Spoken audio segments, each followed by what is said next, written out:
Habang nagsisimula ang bagong umaga, nais kitang anyayahan na ilaan ang ilang sandali sa presensya ng Diyos. Bago mo harapin ang mga gawain, mga hamon at mga responsibilidad na naghihintay sa iyo, ihinto muna natin ang lahat ng ating iniisip at ituon ang ating puso sa Panginoon. Dahil kung naririnig mo ang panalangin ito ngayon, hindi ito aksidente, hindi ka napadpad dito nang nagkataon lamang. Dinala ka ng Diyos sa sandaling ito dahil may nais siyang sabihin na magbibigay sa iyo ng pag-asa at bagong lakas. Maaaring nagising ka ngayong umaga na puno ng mga tanong. Marahil ay iniisip mo kung bakit tila napakabagal ng pagbabago sa iyong buhay. Maaaring matagal ka nang nananalangin para sa kagalingan, naghihintay ng bagong oportunidad o umaasang matatapos na ang mga problemang iyong kinakaharap. Minsan, kapag nakikita nating tila umaayos ang buhay ng iba habang tayo ay patuloy na lumalaban, madaling panghinaan ng loob. Ngunit ngayong umaga, nais kang palakasin ng Diyos sa pamamagitan ng Kanyang salita. Pakinggan mo ito ng malinaw. Ipagkatiwala mo kay Yahweh ang iyong buhay, magtiwala ka sa Kanya at kikilos siya. Ito ang makapangyarihang mensahe ng Awit 37. Ipinapaalala nito na ang Diyos ay tapat sa mga nagtitiwala sa Kanya. Maaaring hindi agad natin makita ang Kanyang pagkilos, ngunit sa tamang panahon ay ipapakita Niya ang Kanyang kapangyarihan at katapatan. Ang bawat panalangin iniaalay mo ay naririnig Niya, at ang bawat hakbang ng iyong pananampalataya ay may gantimpalang inihahanda Siya. Ngayong umaga, nais Niyang sabihin sa iyo na huwag kang mawalan ng pag-asa. Ang mga laban na kinakaharap mo ngayon ay hindi mananatili magpakailanman. Ang Diyos ang may hawak ng iyong kinabukasan, at ang Kanyang mga plano para sa iyo ay puno ng kabutihan at pagpapala. Kung ikaw ay nananalangin para sa kagalingan, alalahanin mong ang Panginoon ang pinagmumulan ng buhay at kalakasan. Kayang Niyang pagalingin ang iyong katawan, bigyan ng kapayapaan ang iyong isip, at paghilumin ang mga sugat na matagal nang nasa iyong puso. Walang imposible sa Kanya. Nais ka rin Niyang protektahan sa buong araw na ito. Habang ikaw ay lalabas ng iyong tahanan, haharap sa trabaho, mag-aaral o gagawa ng anumang tungkulin, ang Kanyang presensya ay magiging kasama mo. Siya ang mag-iingat sa iyong mga hakbang at magiging iyong kanlungan sa bawat sandali. At sa bawat pangarap na inilagay Niya sa iyong puso, nais Kanyang dalhin sa tagumpay. Hindi mo kailangang makipagpaligsahan sa iba o mainggit sa kanilang tinatamasa. Ang pagpapalang inihanda ng Diyos para sa iyo ay natatangi at darating sa tamang panahon. Siya ang magbubukas ng mga pintuang hindi kayang isara ng tao at magbibigay sa iyo ng mga pagkakataong higit pa sa iyong inaasahan. Ang Awit 37 ay nagpapaalala na ang taong nagtitiwala sa Diyos ay hindi mabibigo. Maaaring dumaan siya sa pagsubok, ngunit hindi siya pababayaan. Maaaring madapa siya, ngunit itataas siya ng Panginoon. At sa huli, makikita niya ang kabutihan ng Diyos sa kanyang buhay. Kaya bago tayo manalangin, may hihilingin ako sa iyo. Kung naniniwala ka na ang Diyos ay kumikilos para sa iyong ikabubuti at nagtitiwala kang dadalhin Kanya sa kagalingan, proteksyon, tagumpay at masaganang pagpapala, pindutin mo ang like bilang pagpapahayag ng iyong pananampalataya. At kung hindi ka pa bahagi ng ating lumalaking komunidad ng panalangin, inaanyayahan kitang mag-subscribe. Araw-araw tayong nagtitipon upang magsimula sa presensya ng Diyos, palakasin ang ating pananampalataya at sama-samang maranasan ang Kanyang walang hanggang pag-ibig at katapatan. Kapag pinili mong mag-subscribe, pinipili mong maging bahagi ng isang pamilya ng mga mananampalatayang naniniwalang ang Diyos ay patuloy na gumagawa ng mga himala, nagpapagaling, nagpoprotekta, nagbibigay ng tagumpay, at nagbubuhos ng Kanyang masaganang pagpapala sa lahat ng nagtitiwala sa Kanya. Kaya ngayon, ihanda mo ang iyong puso. Ipagkatiwala mo sa Panginoon ang lahat ng iyong mga alalahanin at hayaan mong akayin Kanya sa isang araw na puno ng kapayapaan, kagalingan, proteksyon, tagumpay at masaganang pagpapala. Ngayon, tayo'y manalangin.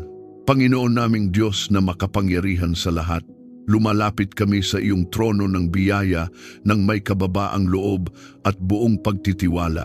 Ikaw ang lumikha sa amin, ikaw ang humihinga ng buhay sa aming pagkatao, at ikaw ang nakakaalam ng bawat kirot, bawat pagod, at bawat lihim na dinadala namin.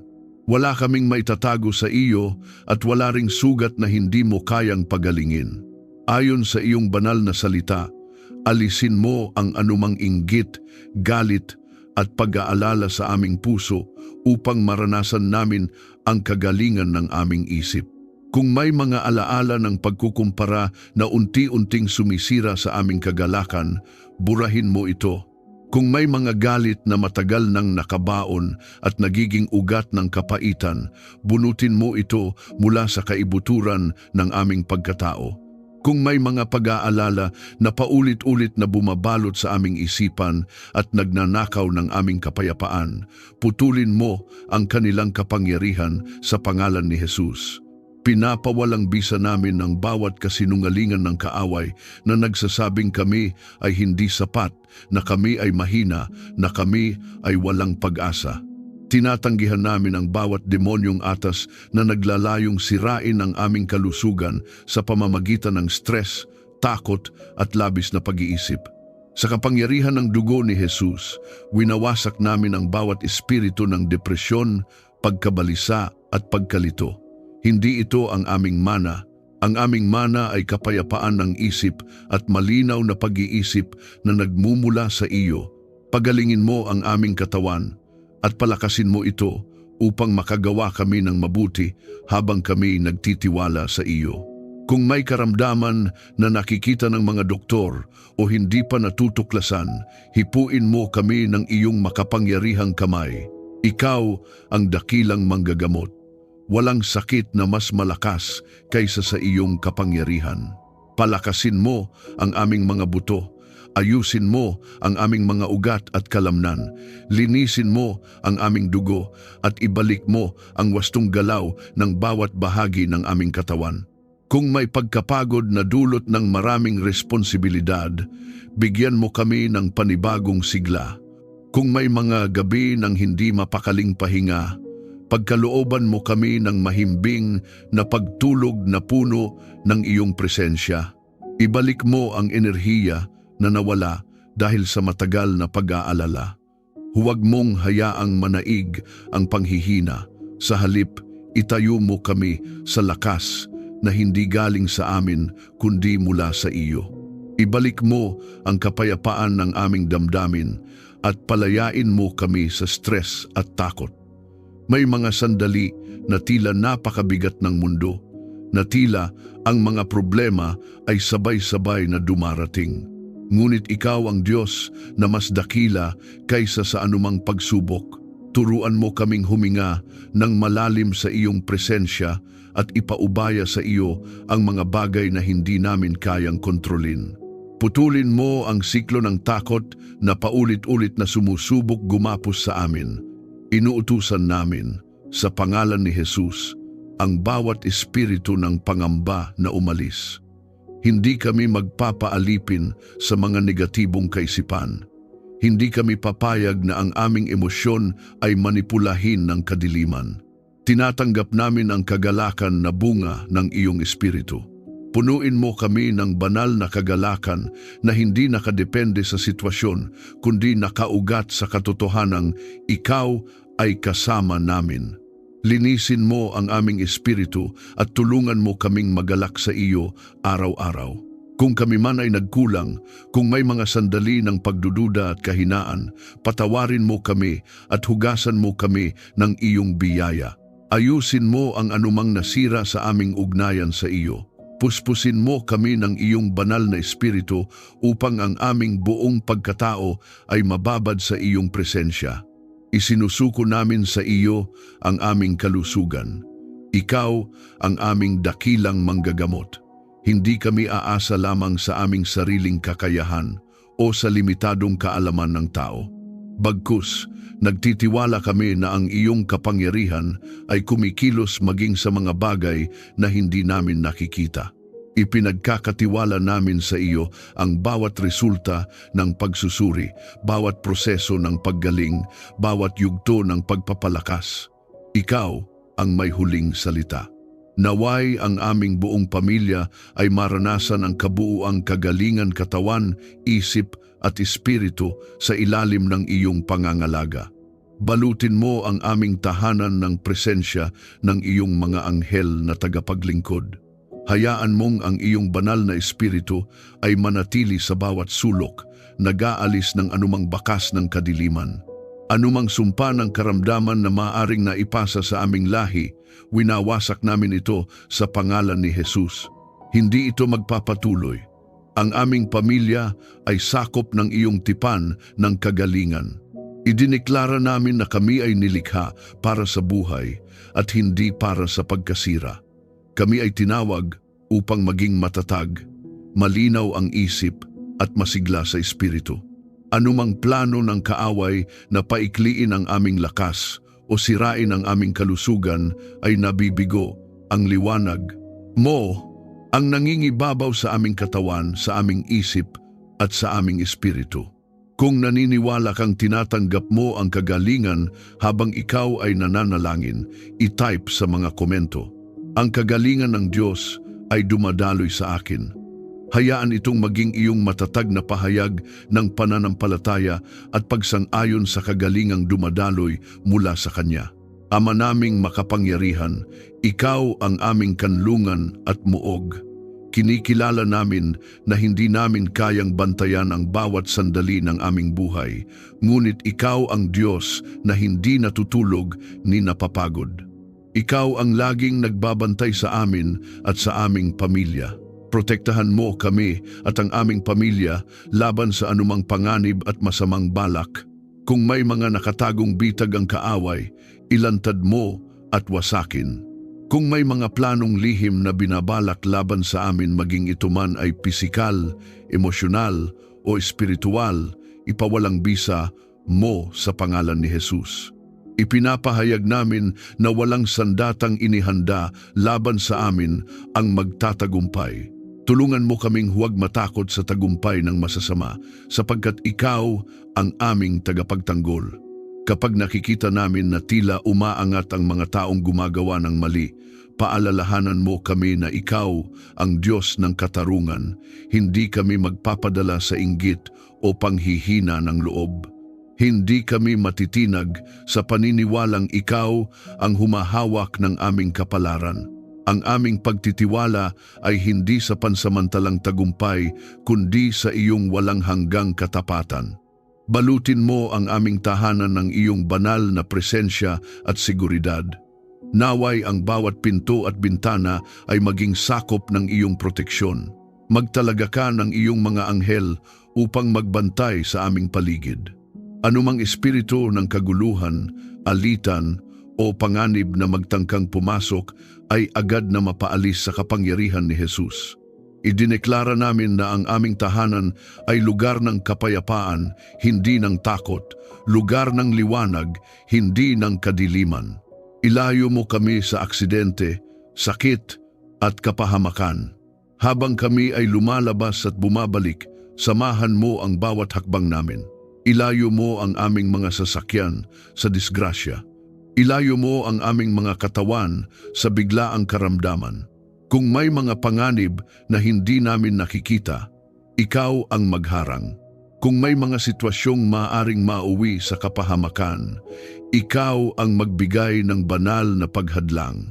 Tinututulan namin ang bawat demonyong atas na naglalayong sirain ang aming seguridad.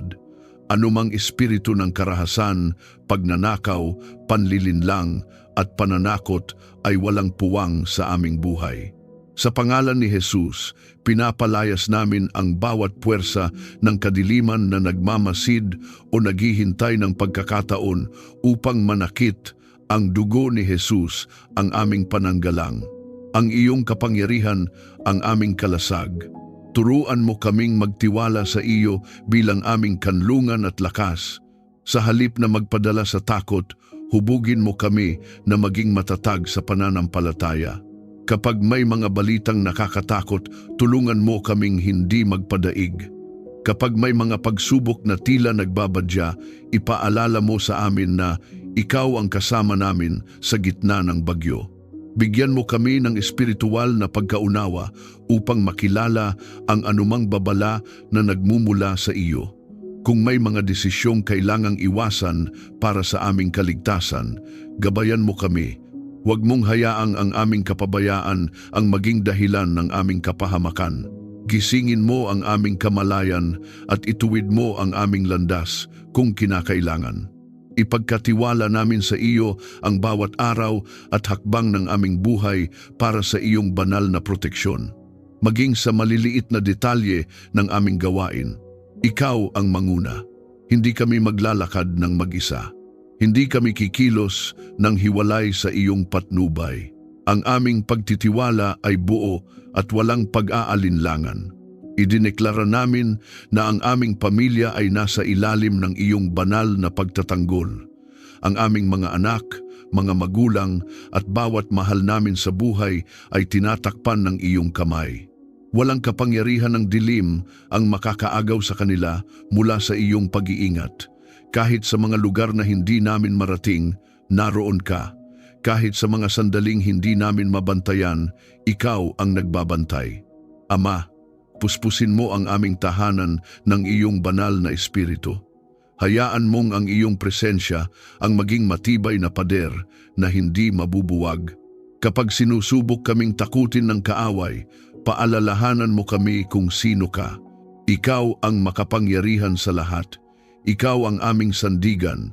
Ikaw ang aming tagapagtanggol.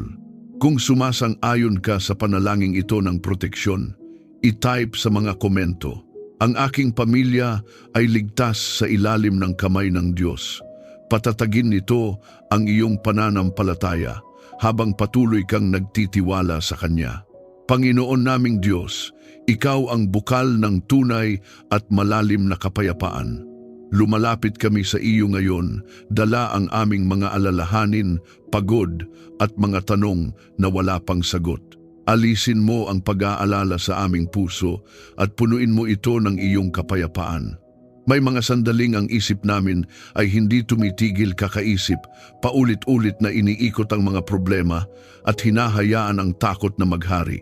Ngunit hindi mo kami tinawag upang mabuhay sa pagkabalisa. Kaya ngayon, sa pangalan ni Jesus, tinatanggihan namin ang bawat espiritu ng pag-aalala na sumusubok kumapit sa amin. Hindi ito maghahari sa aming buhay. Tulungan mo kaming magtiwala sa iyong plano sa halip na mabalisa sa sitwasyon. Kapag hindi namin nakikita ang buong larawan, paalalahanan mo kami na ikaw ang nakakakita ng wakas mula pa sa simula. Kapag tila mabagal ang sagot, turuan mo kaming maging matiisin. Kapag ang mga pangyayari ay hindi naaayon sa aming inaasahan, itanim mo sa aming puso ang katiyakang ang iyong kalooban ay mas mataas at mas mabuti kaysa sa aming plano. Maghari ang kapayapaan sa aming tahanan at sa aming relasyon bilang pamilya. Kung may tensyon, alisin mo ito. Kung may hindi pagkakaunawaan, paghilumin mo ito. Huwag mong hayaang ang galit o pride ang mamayani sa aming ugnayan. Sa halip, palambutin mo ang aming mga salita at gawing mahinahon ang aming mga tugon. Ituro mo sa amin ang pagpapatawad na walang kondisyon at ang pag-unawa na may kababaang loob. Pinapawalang bisa namin ang bawat demonyong atas na naglalayong maghasik ng alitan at kaguluhan sa aming tahanan. Anumang espiritu ng pagkakawatak-watak, paninisi o malamig na pakikitungo ay walang puwang sa aming pamilya. Sa kapangyarihan ni Jesus, ipinapahayag namin na ang aming tahanan ay magiging lugar ng pagkakasundo at pag-ibig. Kapag may problema, turuan mo kaming maghintay ng may pagtitiwala sa iyo. Huwag mo kaming hayaang kumilos agad sa galit o takot. Pigilan mo ang aming mga labi sa pagsasalita ng mga salitang makakasakit. Turuan mo kaming manahimik sa iyong presensya at hintayin ang iyong malinaw na patnubay. Sa bawat pagsubok, naway piliin namin ang manalig kaysa magreklamo. Ibigay mo ang kapayapaang hindi kayang ibigay ng mundo. Ang kapayapaang hindi nakabase sa dami ng pera, sa kalagayan ng ekonomiya o sa opinyon ng iba. Ang kapayapaang nananatili kahit may unos. Ang kapayapaang hindi natitinag kahit may mga balitang nakakaalarma. Ang kapayapaang nagmumula lamang sa iyong presensya. Ama, ibuhos mo ang iyong banal na espiritu sa aming isipan upang ito ay maging tahimik at malinaw. Kung may mga tinig ng takot na patuloy na bumubulong, patahimikin mo ang mga ito. Kung may mga alaala ng nakaraan na bumabagabag, paghilumin mo ang mga sugat, hindi kami mabubuhay sa anino ng kahapon. Pinipili naming yakapin ang iyong pangako ng kapayapaan. Naway ang aming tahanan ay maging lugar ng pahinga at presensya mo. Kapag kami ay pumapasok dito, maramdaman namin ang iyong katahimikan. Kapag kami ay nag-uusap, naway ang iyong karunungan ang mamagitan. Kapag kami ay nagpapasya, naway ang iyong kapayapaan ang magsilbing kumpirmasyon na ikaw ang nangunguna. Idineklara namin na hindi kami aalipinin ng pagkabalisa. Hindi kami magpapadala sa mga haka-haka at pinakamasamang senaryo na nililikha ng aming isipan. Ang aming pagtitiwala ay nasa iyo. Ang aming pag-asa ay hindi mababasag dahil ikaw ang aming matatag na pundasyon. Sa pangalan ni Jesus, tinatanggap namin ang kapayapaan na sumasaklaw sa aming katawan, isip at espiritu. Ang kapayapaang nagbabantay sa aming puso at naglilinis ng aming mga iniisip. Ang kapayapaang nagmumula sa iyong trono at bumabalot sa aming buong pamilya. Kung ninanais mong maranasan ang kapayapaan ng Diyos sa iyong buhay, i-type sa mga komento, "Pinipili ko ang kapayapaan ng Diyos." Hayaan itong maging simpleng ngunit makapangyarihang pahayag ng iyong pananampalataya. Ama naming Diyos na pinagmumulan ng lahat ng karunungan, ikaw ang nakakaalam ng tamang panahon, tamang hakbang at tamang salita. Ikaw ang nakakakita ng mga bagay na hindi namin nakikita. Turuan mo kaming magtiwala sa iyo at gumawa ng mabuti sa lahat ng pagkakataon. Sa bawat sitwasyon, maging ito man ay malinaw o magulo, hubugin mo ang aming puso na piliin ang tama. Huwag mo kaming hayaang madala ng agos ng opinyon ng marami kung ito ay salungat sa iyong kalooban. Bigyan mo kami ng tapang na tumindig para sa katotohanan at kababaang loob na tanggapin kapag kami ay nagkakamali. Bigyan mo kami ng tamang pagdedesisyon para sa aming pamilya. Maraming desisyon ang may malalim na epekto sa aming kabuhayan, sa aming mga anak, sa aming kinabukasan. Hindi namin nais na magkamali dahil lamang sa pagmamadali o takot. Kaya ngayon, hinihiling namin ang iyong malinaw na patnubay. Ibigay mo sa amin ang kakayahang timbangin ang mga bagay ng may kapayapaan at hindi sa ilalim ng pressure. Ipakita mo sa amin ang iyong kalooban sa bawat hakbang.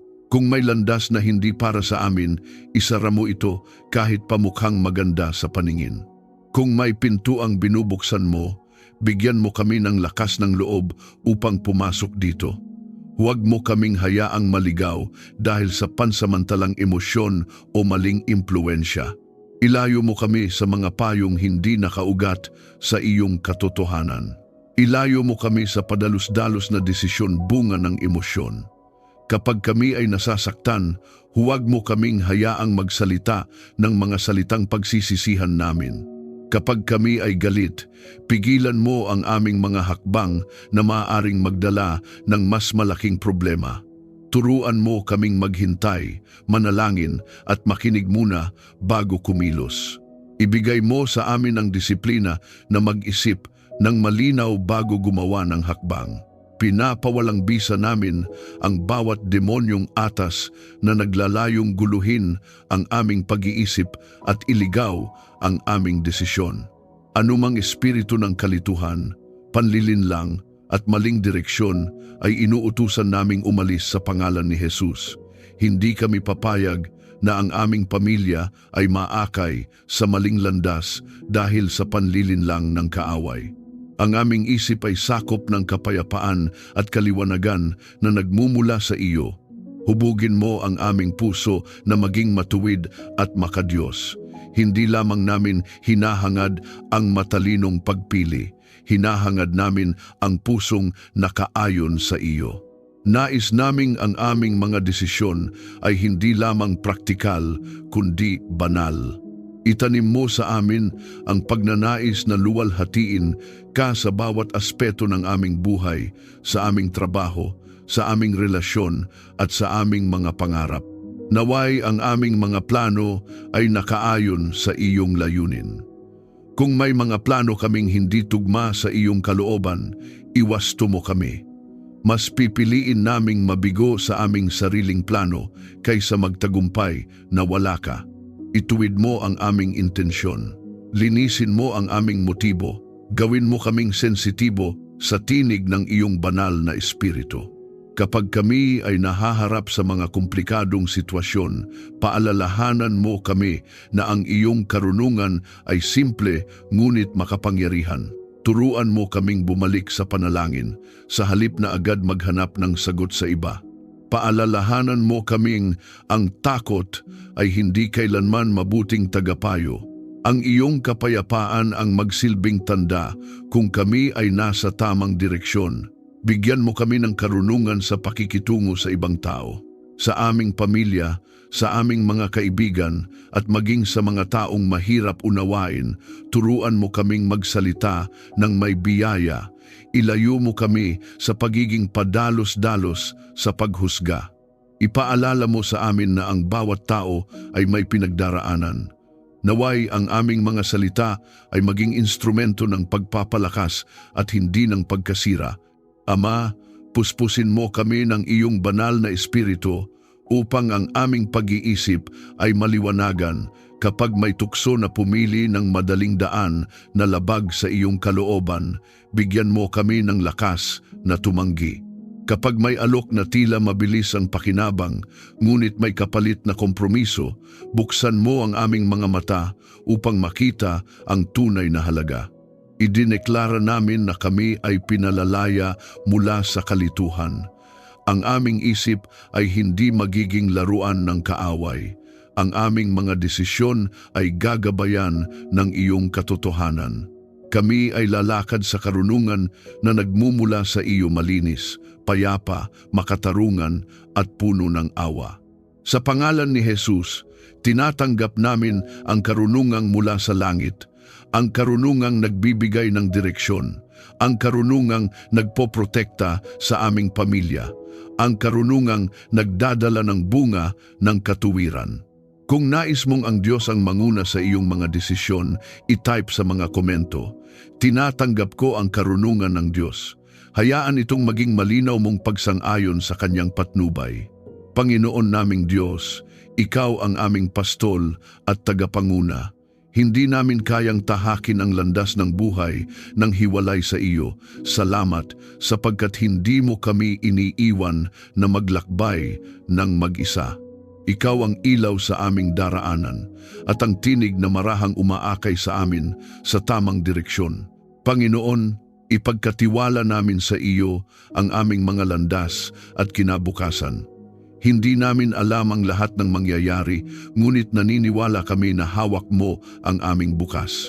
Ibinibigay namin sa iyo ang aming mga plano, mga pangarap at maging ang aming mga takot tungkol sa hinaharap.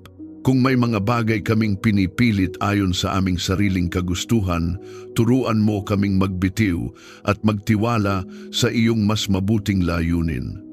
Ituwid mo ang aming mga hakbang at itama ang aming pagkakamali. Kung kami man ay nakagawa ng desisyong hindi naaayon sa iyong kalooban, kaawaan mo kami at ituro ang tamang daan. Huwag mo kaming hayaang manatili sa maling direksyon dahil lamang sa pride o takot na aminin ang pagkukulang. Bigyan mo kami ng kababaang loob upang magsisi at lakas ng loob upang magsimulang muli. Pangunahan mo ang aming pamilya sa bawat bagong yugto ng buhay. Sa bawat pagbabago, maging ito man ay sa trabaho, sa tirahan, sa relasyon o sa mga responsibilidad. Ikaw ang manguna. Huwag mo kaming hayaang magpadala sa pangamba kapag may bago at hindi pamilyar. Sa halip, itanim mo sa amin ang pananampalataya na saan man mo kami dalhin, naroon ang iyong presensya. Ipaalala mo sa amin na ikaw ang aming sandigan sa lahat ng bagay. Kapag ang aming plano ay hindi natupad ayon sa aming inaasahan, paalalahanan mo kaming may mas mataas kang layunin. Kapag ang daan ay tila mas mahaba kaysa sa inaakala namin, palakasin mo ang aming loob. Turuan mo kaming huwag sumuko sa gitna ng paghihintay. Akayin mo kami sa landas ng katuwiran at tagumpay. Hindi namin hinahangad ang tagumpay na walang integridad. Nais namin ang tagumpay na nakaugat sa katotohanan at katuwiran.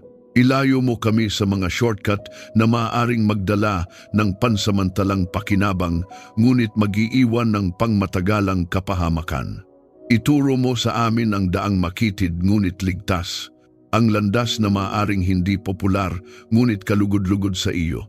Pinapawalang bisa namin ang bawat demonyong atas na naglalayong iligaw ang aming direksyon. Anumang espiritu ng panlilinlang, maling impluensya o maling payo na nagtatangkang mag-udyok sa amin sa maling hakbang ay inuutusan naming umalis sa pangalan ni Jesus. Ang aming pamilya ay hindi maliligaw. Ang aming mga anak ay hindi maaagaw ng maling landas. Ang aming tahanan ay mananatiling nakatayo sa pundasyon ng iyong katotohanan. Bigyan mo kami ng sensitibong puso sa tinig ng iyong banal na espiritu. Turuan mo kaming makinig hindi lamang sa ingay ng paligid kundi sa banayad mong paggabay. Kapag may babala kang ibinubulong sa aming espiritu, tulungan mo kaming sumunod agad. Kapag may direksyon kang itinuturo na taliwas sa aming nakasanayan, bigyan mo kami ng tapang na magtiwala. Sa bawat hakbang na aming tatahakin, naway ikaw ang nasa unahan. Kung may pinto ang dapat isara, isara mo ito ng malinaw upang hindi na kami mag-atubili. Kung may pinto ang dapat buksan, ihanda mo ang aming puso at isipan. Huwag mo kaming hayaang pangunahan ng emosyon o pressure mula sa iba. Ang nais namin ay ang iyong direksyon lamang. Ama, kapag kami ay napapagod sa paglalakbay, maging ikaw ang aming pahinga. Kapag kami ay nalilito, maging ikaw ang aming kaliwanagan. Kapag kami ay natitisod, itayo mo kami muli. Hindi kami mananatiling nakahandusay sa pagkakamali. Sa iyong biyaya, kami ay babangon at magpapatuloy. Idineklara namin na ang aming mga hakbang ay itinatag ng Panginoon. Ang aming landas ay hindi pagala-gala kundi may malinaw na patutunguhan. Ang aming kinabukasan ay hindi hawak ng pagkakataon kundi ng iyong makapangyarihang kamay. Hindi kami matatakot sa bukas sapagkat ikaw ang nauna na roon. Sa pangalan ni Jesus, tinatanggap namin ang iyong patnubay. Tinatanggap namin ang iyong pagtutuwid.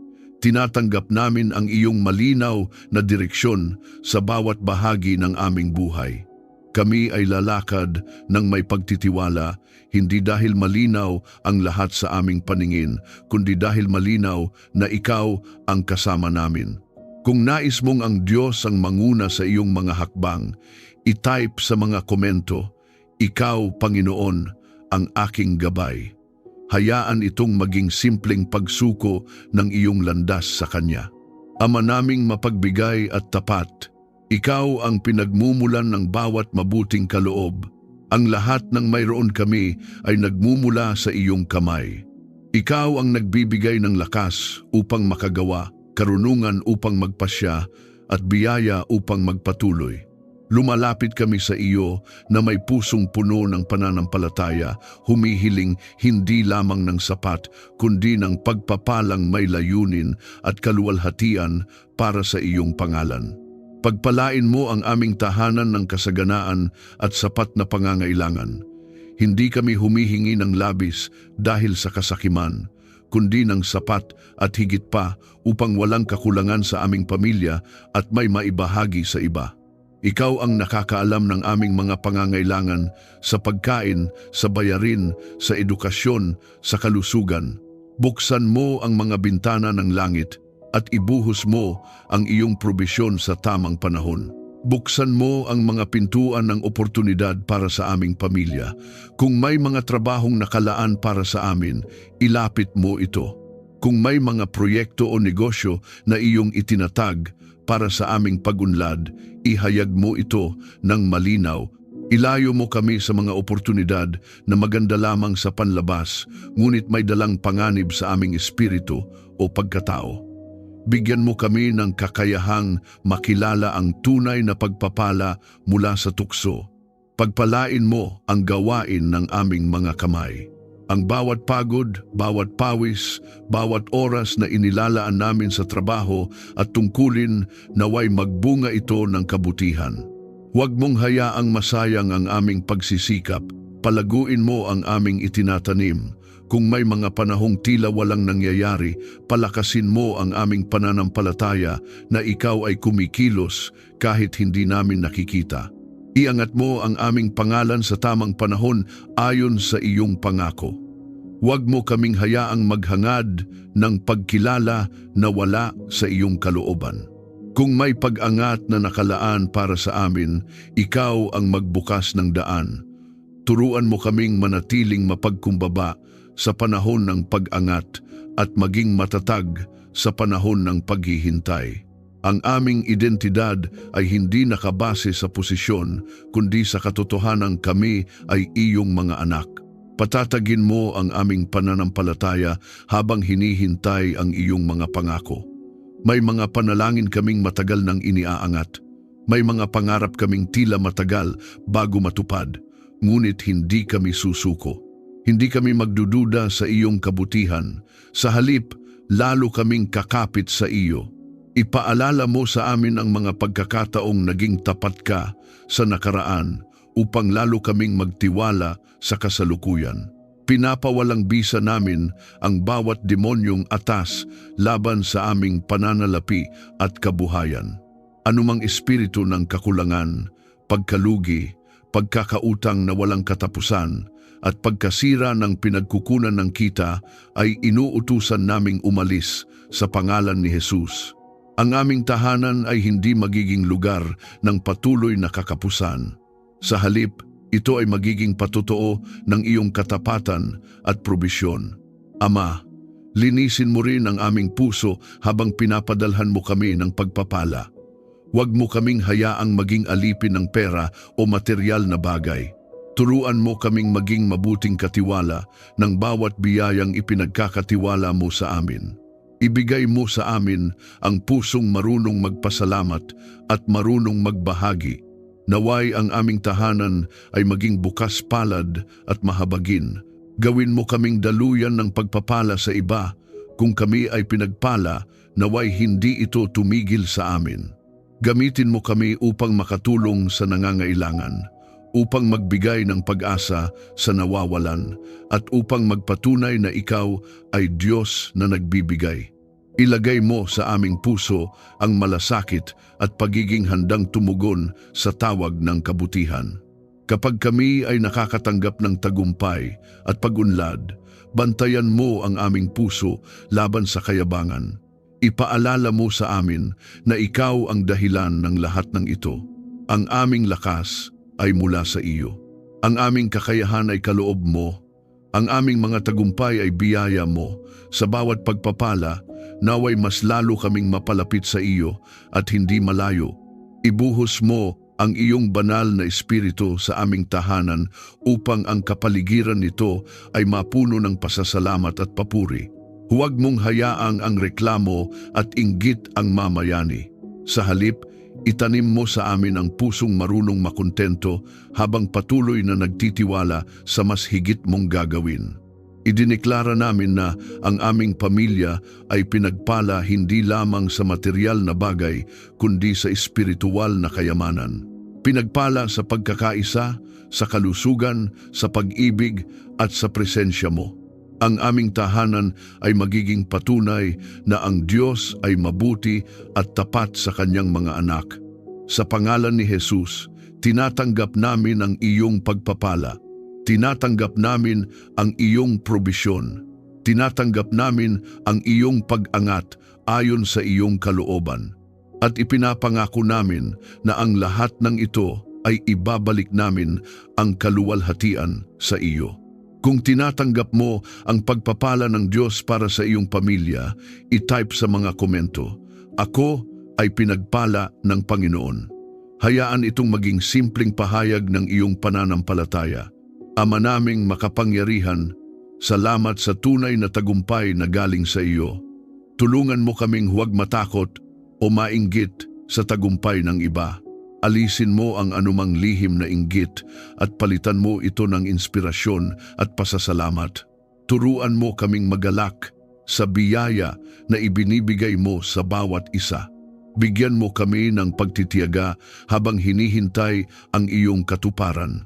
Kapag tila mabagal ang pag-usad, palakasin mo ang aming loob. Huwag mo kaming hayaang sumuko sa gitna ng laban. Itanim mo sa amin ang matibay na pananampalataya na ang iyong mga pangako ay oo at totoo. Ipagtagumpay mo ang aming mga laban sa buhay ayon sa iyong kalooban.